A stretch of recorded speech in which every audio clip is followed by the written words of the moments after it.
Hörmətli qonaqlar, indi isə tədbirimizin ən önəmli və yadda qalan məqamında hissəsinə keçid almaq istəyirik.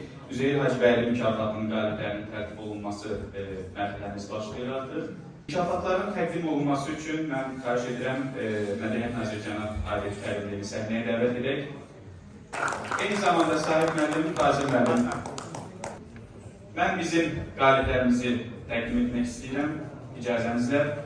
Lalə Arif qızı Mahmudova, Bakı şəhər Cövdət Hacıyev adına 3 nömrəli 11 illik musiqi məktəbinin fortepiano ixtisası üzrə müəllimi.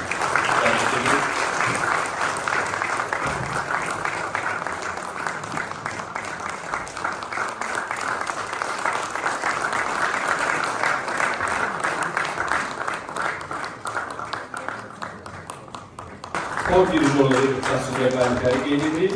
Aytən Vagif qızı Cəfərova. Bakı şəhər Cövdət Hacıyev adına 3 nömrəli 11 illik musiqi məktəbinin xor sinifi üzrə müəllimi, 25 nömrəli 11 illik musiqi məktəbinin xor sinifi üzrə müəllimi.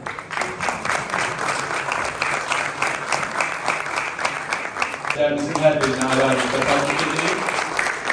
Tatilət 38-ci Zəhmət olmasa mərkəzi yaxınlaşır.